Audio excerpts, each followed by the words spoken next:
Oke, bismillahirrahmanirrahim. Assalamualaikum warahmatullahi wabarakatuh. Jumpa lagi bersama saya di channel Malek Investasi.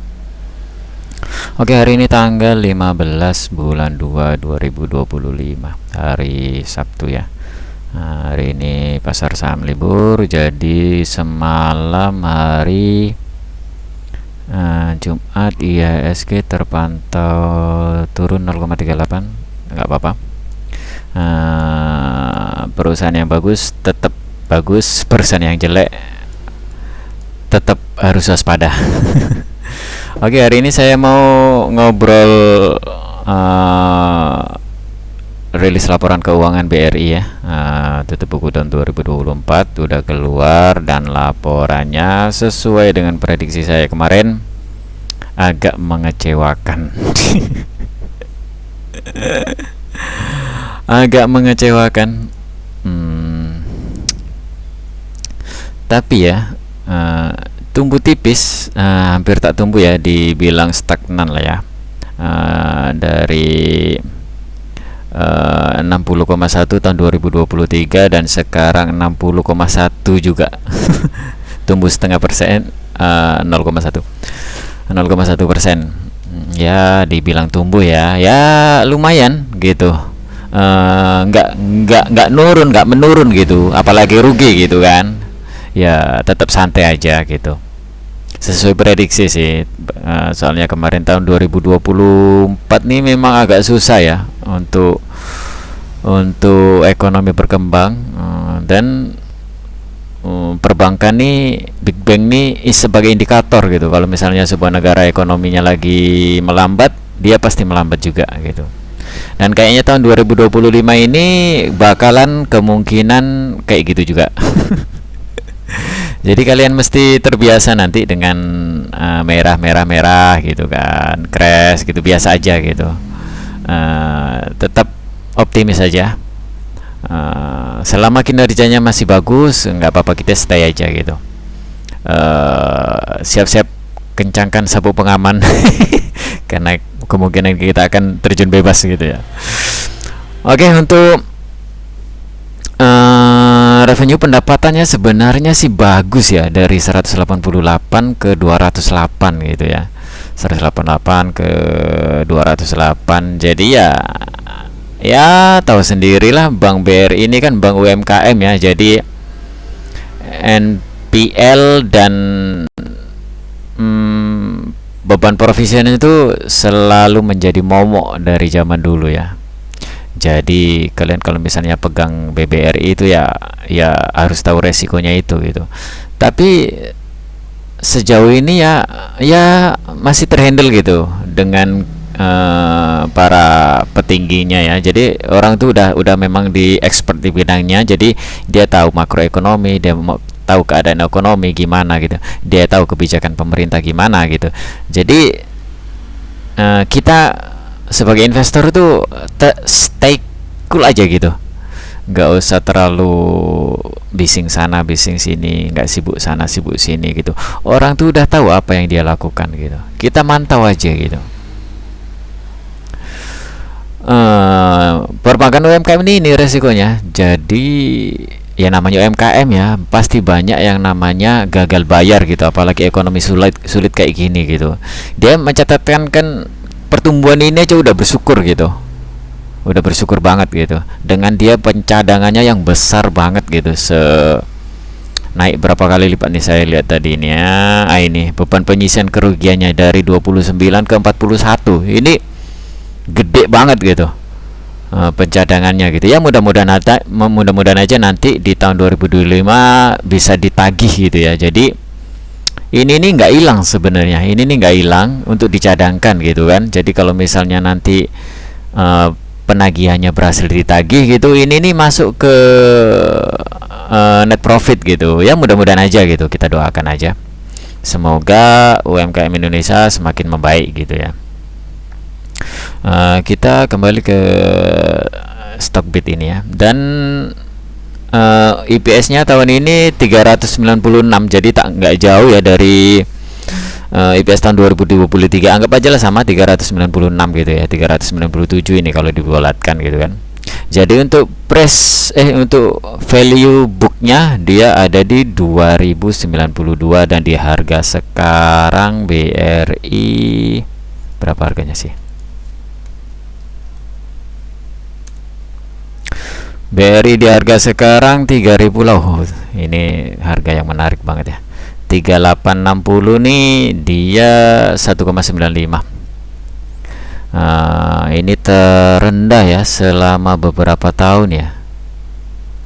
Ini terendah selama beberapa tahun dan sedangkan kinerjanya all time high gitu. Kebalikan ini ya. Dan untuk pairnya masih bagus ya. Makin bagus dia, makin turun dia dari 15, 27, 20 dan sekarang menjadi 10 aja gitu, 10,28. Dan untuk ROE-nya masih di 19, masih bagus, masih tinggi ya, masih bagus banget ini. Masih oke gitu. Dan ini saya ngambil di ini ya, di paparan laporan keuangan tahunannya ya. Dan untuk sebenarnya masih bagus ya. Untuk pinjamannya masih tumbuh ya, tumbuh 7%. 7% memang nggak sesuai ini ya, nggak sesuai gate-nya ya, yang di 10 sampai 12 dan sekarang dan kemungkinan 7 sampai 9. Nggak apa-apa, yang penting masih tumbuh. Kayaknya lebih saya melihat sih lebih hati-hati ya sekarang emiten ini dalam mencari nasabah itu ya. Dilihat dari NPL-nya udah mulai mengecil gitu kan. NPL-nya mulai mengecil. Kredit cost-nya ini maklum ya, naik jadi 3, ya, jadi agak meleset karena ya tahu sendirilah kalau beban suku bunga masih tinggi gini ya, maklum aja COC-nya naik gitu. Untuk ini naik 7% untuk loan-nya gitu kan. Sebenarnya nggak usah terlalu khawatir kalian ya, dengan kinerjanya BRI yang sekarang ini sebenarnya masih bagus semua gitu ya. NPL-nya aja, NPL astagfirullahaladzim, ini beban provisinya sama beban bunganya itu meningkat karena ya suku bunga tinggi, terus pencadangannya itu sih yang jadi momok dari dulu BRI ini. Ya maklum lah, dia kan segmennya kan segmen UMKM kan, jadi resikonya lebih besar gitu. Sedangkan PPOP-nya masih 9,6, sebenarnya masih tumbuh oke banget gitu, masih 9,6. Casanya masih terjaga di 60 lebih gitu, NPL-nya 2,7, CIR-nya masih 41, masih oke semua gitu, ROE-nya masih tinggi. NIM-nya pun masih 7%-an gitu kan. PPOP-nya lah yang lumayan gitu. Jadi sebenarnya nggak usah khawatir kalian pegang BRI ini, masih oke semua gitu. Sedangkan pendapatan bunganya aja naik 10%, masih double digit gitu kan. Jadinya ya oke gitu. Di tengah ekonomi lagi lesu gini kan gitu kan. Tapi ya beban bunganya tinggi juga gitu. Ya kalau menurut saya ini masalah temporary aja ya, nanti kalau udah ekonomi membaik, UMKM Indonesia membaik, semuanya bakal membaik gitu kan. Jadi net interest income-nya jadi cuman 3,4% gitu.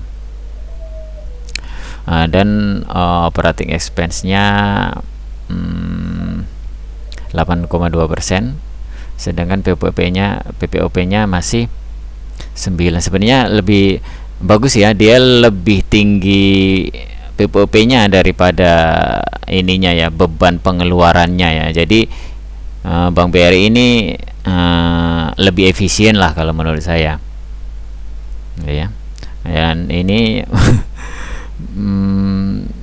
net profitnya naik tipis 0,1 ya, nggak masalah gitu. Ini yang saya suka nih, fee dan komisinya aja naik 10,6% gitu ya. Jadi makin baik gitu. Mudah-mudahan aja nanti kedepannya bakalan baik gitu. Dan untuk So far bagus ya, nggak ada masalah yang sama sekali. Cuman masalahnya sih di sini memang sih ya di PPOP PPOP, pencadangannya yang terlalu besar gitu. Dari 29 ke 41 ini besar gitu. Tapi ya nggak masalah sih selama masih oke kalau menurut saya, dan harga sekarang tuh masih menarik banget gitu. Dan sekarang untuk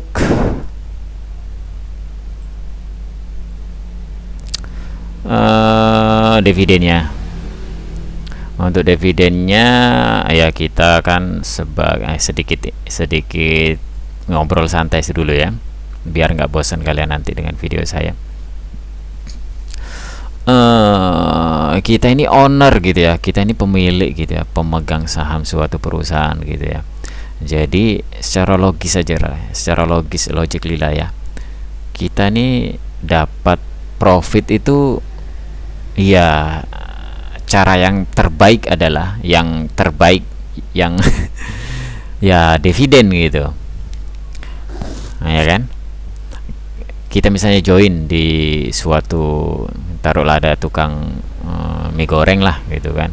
Nah, jadi kok makin rame gitu kan, oh sini nih saya mau join nih bisnis di perusahaanmu, di jualanmu nih, jadi saya dijual nggak sahamnya gitu kan. Jadi kita nih kita mengharapkan sharing profit gitu kan, keuntungan orang itu dibagi ke kita pemegang saham sesuai dengan porsi kita gitu kan. Jadi untuk apa kalian nyari perusahaan yang nggak ada dividen gitu?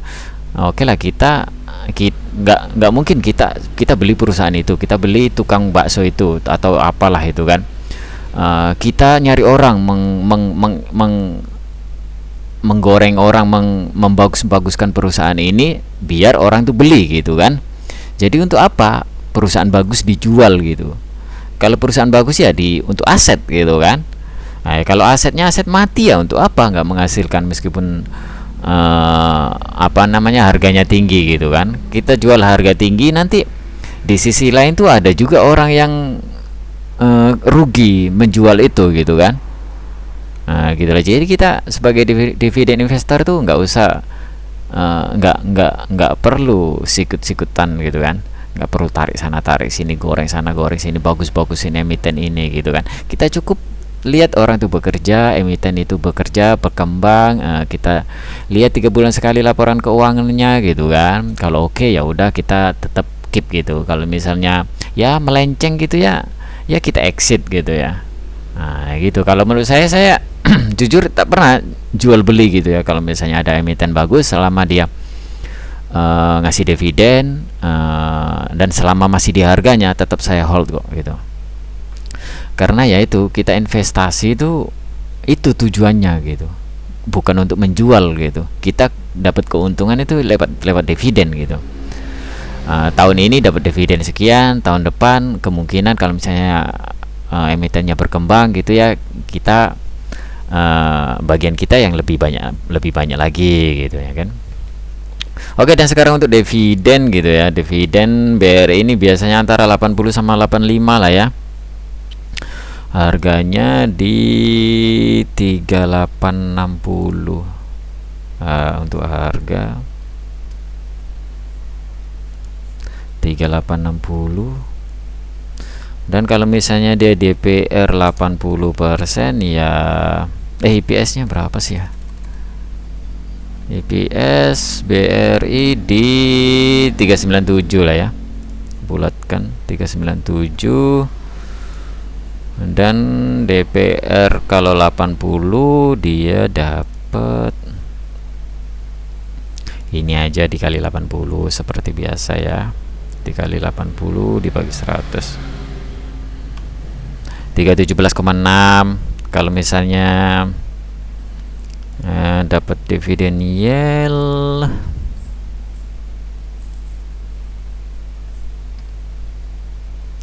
dibagi harga aja 8,2%, besar ini. 8,2%, besar. Itu kalau DPR 80 ya, kemungkinan sih dia kemarin pihak manajemen mengajukan 85 ya, 85%. Ya naik tipis lah, paling enggak 8,5 gitu ya.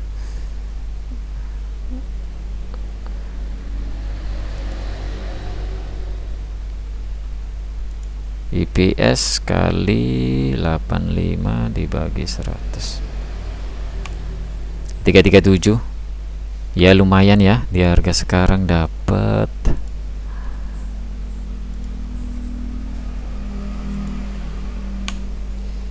Iya 8,7 besar ini, sama termasuk interim kemarin ya. Kemarin kan udah bagi dia ya. Udah bagi berapa itu. Jadi di sinilah kalau misalnya kalian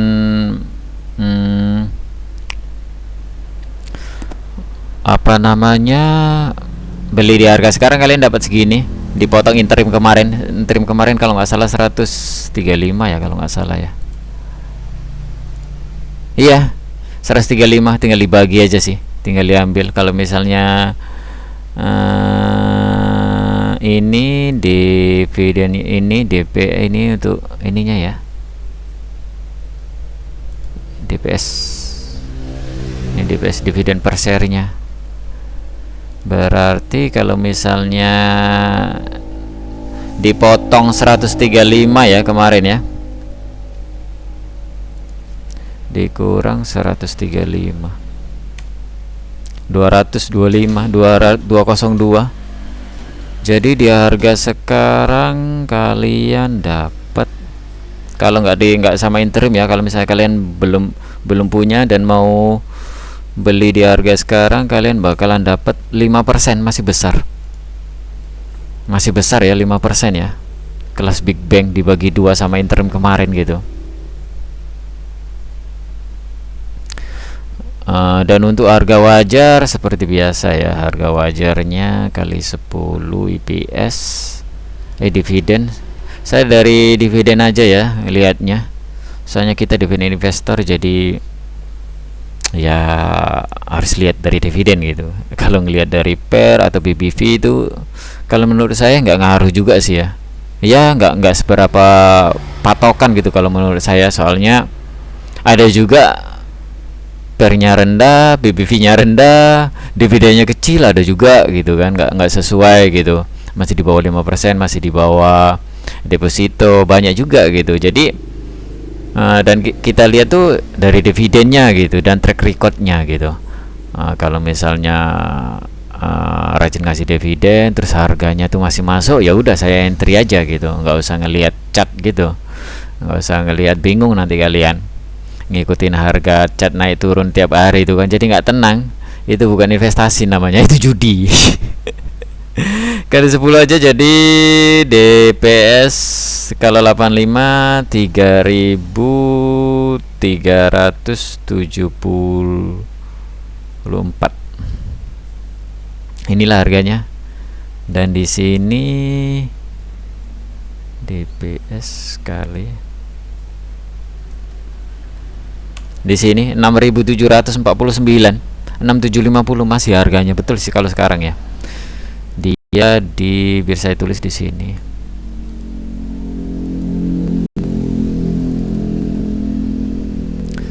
Dia di 6750 ya. Sama di 3374. 3374 ya, di sinilah harganya untuk BRI, masih di harganya betul ini, hampir ke bawah malahan. Jadi itulah enaknya dividen investor ya. Jadi kita di saat market lagi turun gini gitu, dapat harga makin murah, sedangkan dividen tuh makin tinggi gitu kan. Jadi untuk apa kalian jual beli gitu kan. Itulah orientasi kita gitu sebagai dividen investor sebelumnya. Jadi ya seperti biasa di sini, kalau misalnya kalian beli di atas ini ya dapat 5%. Kalau beli di sini dapat 10%. Jadi sekarang dapat 8% itu wah, sekelas Big Bang BRI gitu menurut saya tuh oke banget gitu di sini ya. Oke, itu saja video kali ini.